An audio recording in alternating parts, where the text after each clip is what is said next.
Hello, everybody, and welcome back to another episode of the Daft on Draft podcast with myself, Dalton Miller, my co-host, Cory Kinnan, and we're just going to get right into it. It is a Friday episode. We have college football games this weekend. I mean, we've had college football games, we've had bowl games, but we are here to talk about the college football playoff. We are here to talk about the four big matchups. One tonight, Indiana and Notre Dame. And then we will also talk about the three Saturday matchups. I absolutely adore college football for making these all their separate time slots. There's absolutely no overlap. This is what we deserve as college football fans.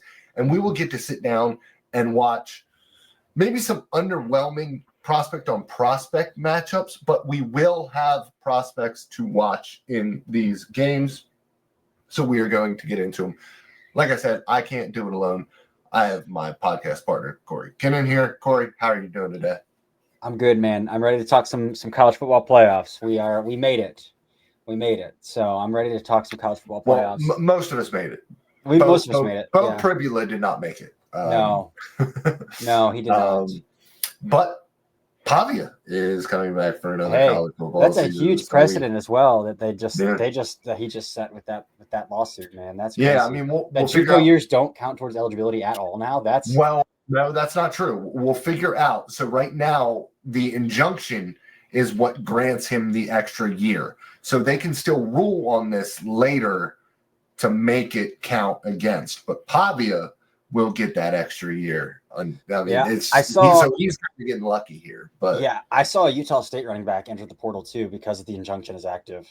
Yeah. So we'll see what kind of floodgates this opens. If that changes, that's huge. I mean, we're going to get some like 26, 27-year-old seniors if this rule. Guys who played JUCO for 3 years and then come to the college football level and have 4 more years to play. Like exactly.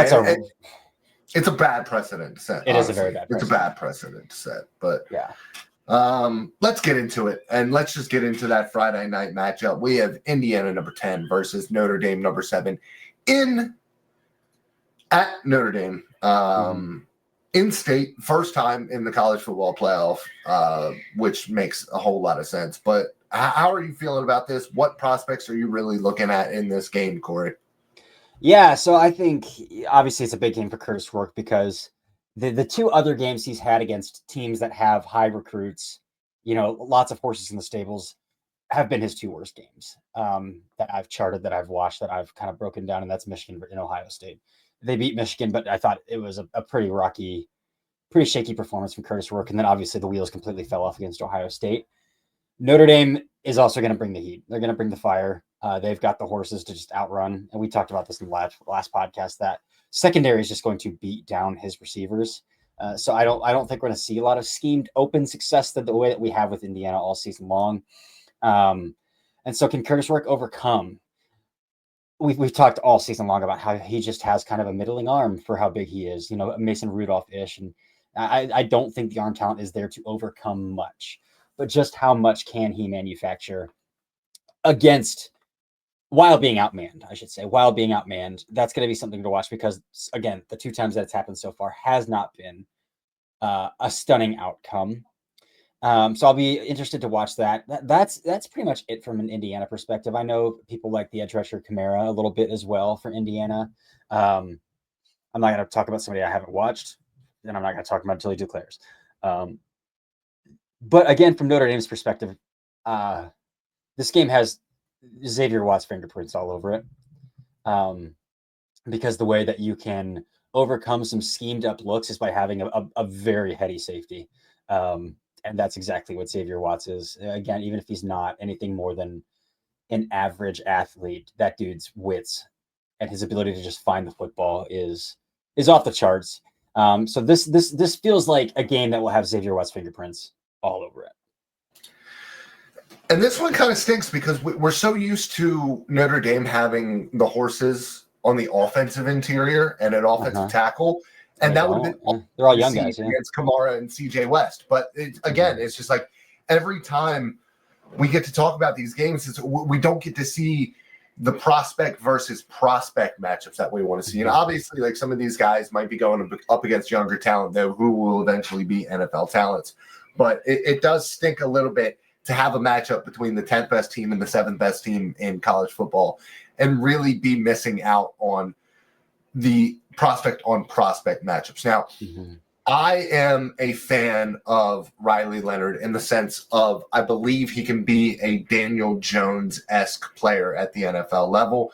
And by saying that, I mean a backup. But a backup who Riley Leonard is a good athlete, somebody who takes care of the football very well. I don't like his deep ball. I don't think he chooses to push the ball downfield very often. He doesn't push the ball to the intermediate very often either. He's just a guy who is going to go out there, try to get the ball out of his hands very quickly, try to stay out of trouble, and use his legs as a weapon. And I do think as a backup at the NFL level, that can be valuable. Now, he's not the biggest guy in the world, and so that, kind of downhill running style could probably, take a toll on somebody like that. But as a backup, he won't be taking as many hits because he's not going to be on the field as often. So we'll see what happens with him during the NFL draft process, but he's the guy who on day 3, if you are looking for somebody who can bring a little bit of juice as a backup, I think that he could be one of those guys. Other guys just to talk about real quick. We haven't really talked about Howard Cross very much this year. They've got some explosive dudes along their interior. Him and Riley Mills both can. Yes. Straight through the chest, both those guys can really get after you. Yes, not much really, outside of that, but yeah. And it's really interesting because Cross is only 285, but he is, a sawed-off 285. He's like 6'1". So I like those kind of sawed-off defensive tackles, especially when they do have a little bit of juice to them. Somebody who, you would think we would talk a lot more about a Notre Dame tight end.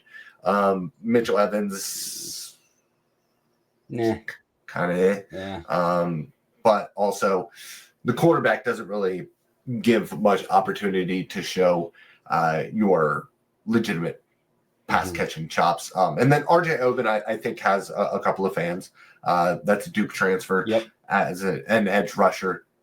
But I have not really dove into his tape yet. So a lot of Notre Dame's talent is they're underclassmen. Like they've got an edge rusher who's really bendy, but he's an underclassman that I'm not going to take the time to talk about. Jeremiah Love. No. This game's going to run through Jeremiah Love. Like this might be a very fast football game because I think Notre Dame should just turn the ball and hand the ball off 28 times. To be completely honest, this game's going to run through Jeremiah Love, but again, an underclassman. I don't have a firm Riley Leonard take. I liked a little bit of summer scouting last year when he was entering his junior season at Duke. But obviously, you charting his first 6 games of the season, I stopped at midseason just because all he did was throw the shallow cross on mesh. It was just spamming shallow cross on mesh. And I was like, my eyes can't do this anymore. And I've heard his ADOT is not much better than that this year. But again, when we get to that, we're getting into the all-star circuit. So I'm sure within the next week or so, some of these lower level quarterbacks in the class, besides Dylan Gabriel, I might do full season Dylan Gabriel because I do think he's a little bit better than I have given him credit for, or that we as draft analysts might be giving him credit for, even though he is 5'10", 190. But I'll probably just do the last 6 games for guys like Kyle, like the all-star quarterbacks. So Kyle McCord, Riley Leonard, those guys. And then I'll have a pretty firm grasp on what I think based off of the last 6 games. But yeah, they should just run the ball. This game should be in and out. And it's not just Love either. They have a little bit of a 2-headed monster there. Somebody who I've liked kind of all year. Underclassmen, I don't think he'll declare, so they'll have the same 2-headed monster next year. But Jadarian Price, I think he's a 3-year sophomore. So also a younger guy. They're going to have that stable in the backfield as long as neither of those guys enters the portal going into this year, which everybody seems to want to enter the portal. So it is kind of the way that the college football is these days. Yeah. And speaking of, before we move off this game, because we had talked about how the transfer portal makes teams like Indiana so fun, because even if they don't have the high end horses, they brought in a bunch of 5th, 6th year guys, James Madison guys that have played together with Cignetti for so long. And whether or not they had the staying power, but Indiana's pulling some names out of the portal already still too. So that's exciting to talk about for that program heading into the future that they almost pulled Juju Lewis from Colorado. Look at the 5-star quarterback that ended up signing with Colorado. They were close with him too. So I do think Indiana has some staying power, and they might start getting some horses outside of these lower level 5th year guys they transferred in this past year that are the glue to that program this year. Next game, Penn State SMU. Mm-hmm. So from an SMU perspective, it's really just Brashad Smith, right? Converted wide receiver to running back. Kind of similar to Tyrone Tracy with Purdue last year. And Tyrone Tracy is the best running back on the New York Giants right now after being drafted on day 3. So similar transition there. And he carries a heavy load for that SMU team, that SMU offense. So another team that's pulling some really nice talent out of the portal. So we talked about SMU coming back into a college football powerhouse there. Off to a hot start, but a lot of the NFL draft talent, and again, this is an NFL draft podcast, falls on the Penn State side of things. Mm-hmm.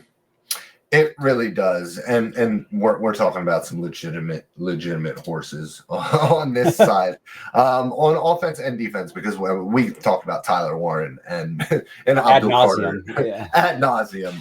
It never stops. My love for Nick Singleton is obvious. I've talked about him a lot as well. Those are 3 guys I think should all go in the top 50, and I think 2 of them should go in the top 15. And if you have me talking about a tight end should go in the top 15, that tight end is unbelievably talented. Mm-hmm. But there's other guys too. I don't think Danny Dennis Sutton declares, but 5-star, 6'5", 270. He's got great size, great length overall. So keep an eye out on him in this game. Obviously, SMU doesn't really have an offensive tackle that you're really looking at in this game, but you want to see Danny Dennis Sutton kind of take that next step, because he will be the guy next year with Abdul Carter going to the NFL. Mm-hmm. I want your opinion as the safety guy. You have a love for safeties. What are your thoughts on Jalen Reed? So I haven't really dove in on Reed yet. I watched Winston, and Reed flashed, not just this year, but last year as well when I was watching the 2023 tape. And also Wheatley, number 6, as well. So those 3 guys really last year kind of rotated in and out in 2023. And I think all of them have a little bit of talent overall. I think they were all 4-star guys, so they all have the recruiting power. Mm-hmm. And they recruit really well at Penn State no matter what. But, I mean, Winston is the guy that you are excited about going to the NFL level when it comes to the length, the ability to tackle, and the explosiveness. But all of those dudes can move. All a little bit different overall, but I think all 3 fun, flashy players from what I've seen. Has Reed hasn't declared or anything yet, Not right? Yet, no. I think he's got another year of eligibility left, so we'll see what happens. I will definitely watch. I mean, any safety that declares early, or any safety that you think can be drafted, I will watch, because I adore that position. So I will watch a ton of safeties. Yeah, rounding out that game, I just think the maybe narrative, and not just this week, but going into the rest of the college football playoffs, is that Drew Aller has said that he's going back to Penn State. That's the report that came out. He released a statement on Twitter as well, X, whatever you want to call it. He's going back next year for a senior season. I think it's the right call, even in a down quarterback class. I think it's the correct call for him to do. But does a deep playoff run and success in the playoffs change his mind? And for me, that would have to be different than the success that he's found in the regular season, because, like, again, the success that he's found in the regular season is high efficiency, but low. Low juice is the wrong word to use, because obviously the arm talent is the best in the class, maybe the best in college football right now. But low wow throws, I guess, like low explosives. That's probably the way to say it. So, like, if he's still just throwing 20 for 26 for 220 and 1 touchdown a game, like, that's still not going to move the needle for me. Let me see. I want to see him, because, again, he tried to push the ball down the field against Oregon, and he was throwing some balls into it. Yeah, I don't Murky think waters. You're going to see it. I don't think you're going to see it. I don't either. I mean, this is how they won all season. They're not going to change anything in the playoffs. So they're going to ride Singleton. They're going to ride Tyler Warren, and that's probably what we're going to see here. So Texas Clemson. So as much as I said Xavier Watts' fingerprints were going to be all over that Indiana Notre Dame game, when you have a mobile quarterback and an offense that loves to run a lot of read option and design quarterback runs, you need yourself an alley runner. And boy, does Texas have one. This game is going to have Andrew Bakuba's fingerprints all over it. And that's not something that a lot of people would have probably said. before we saw him play in the ACC championship. But my gosh, we were texting during that game. I was out watching the Penn State game, and I was watching that one, and he was all the whole over second the half. field. It was like Makuba. And It's like, and as soon as we were talking about it, I was like, Dax Hill. I was like, this reminds me so much of watching Dax Hill at Michigan. And Dax played a lot more in the slot. Makuba played a lot in the slot when he was at Clemson, has moved back and played a lot more on the back end for Texas. yeah. He was all over the field, around the line of scrimmage in that game, man.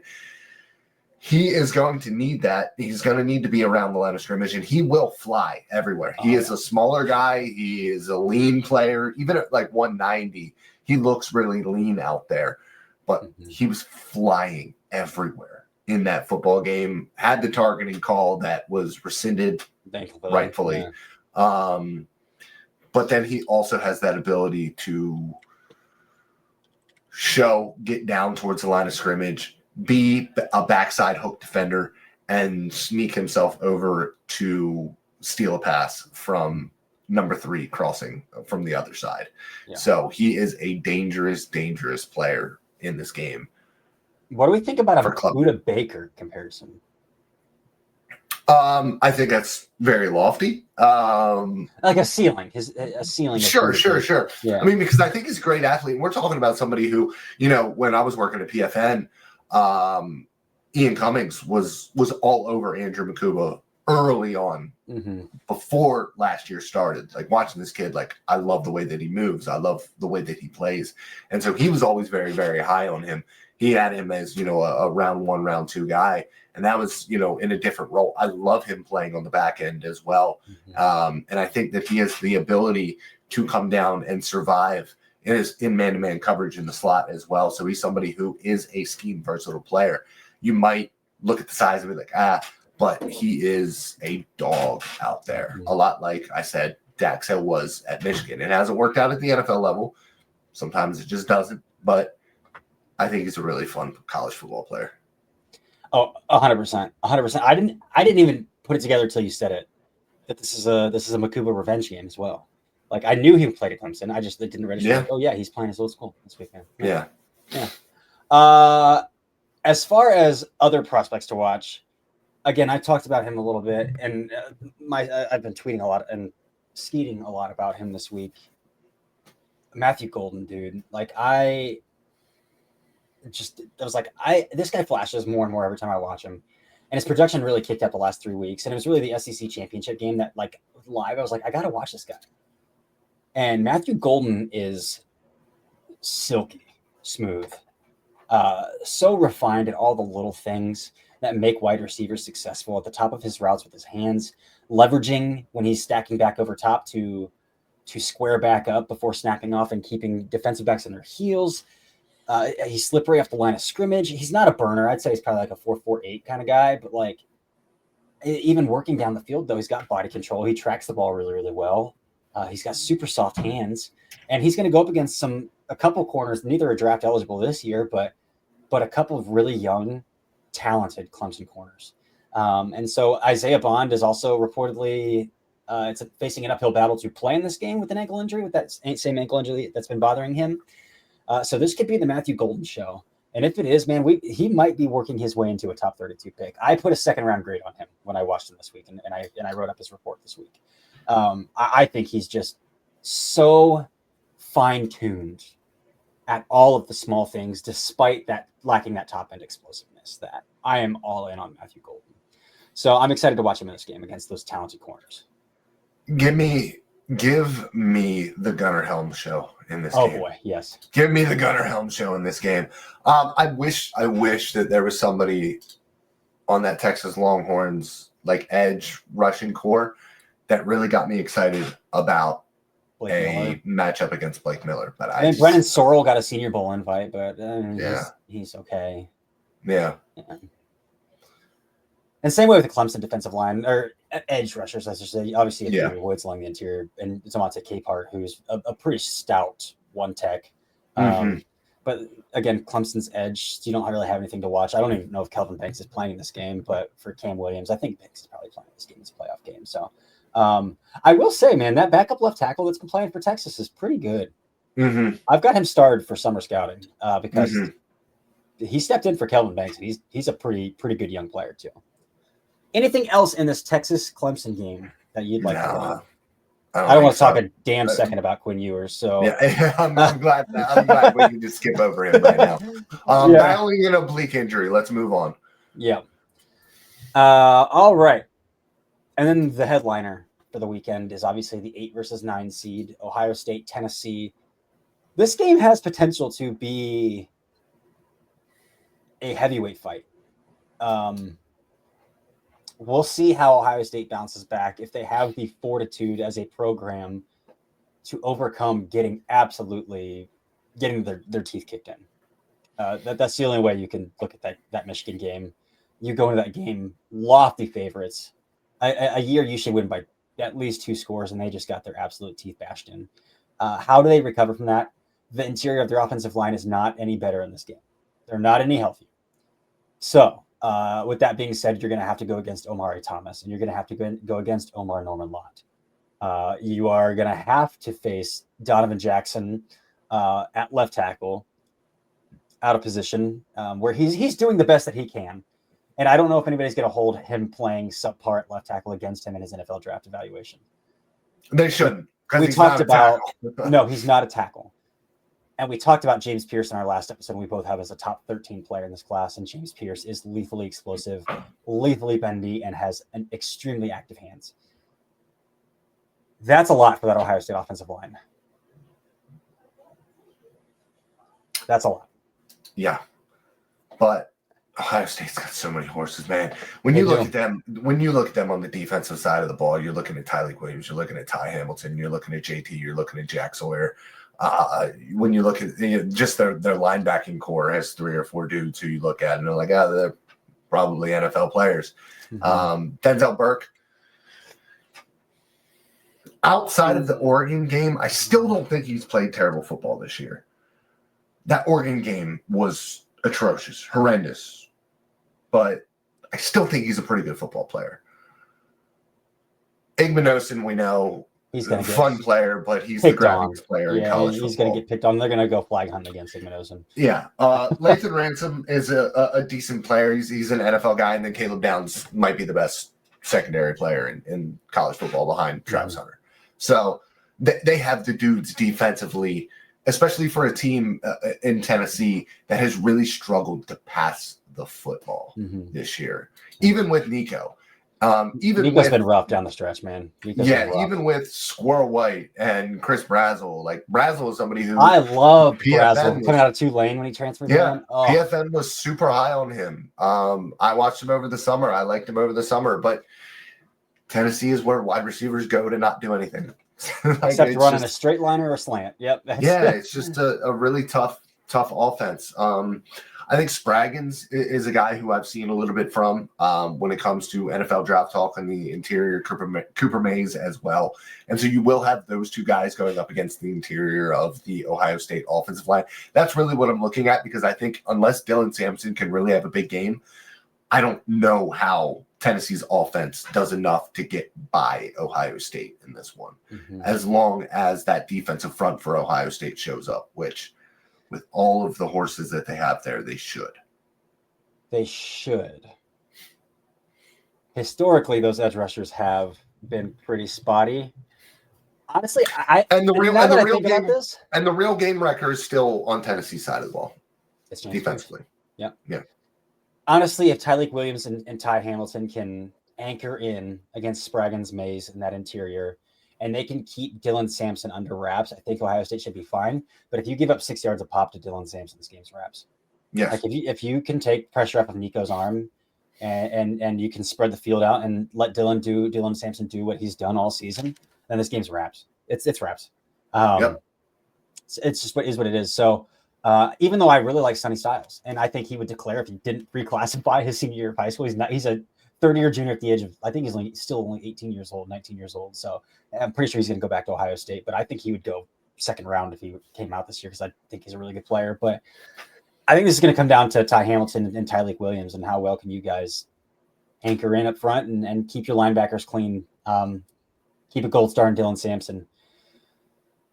But yeah, I think that's it, man.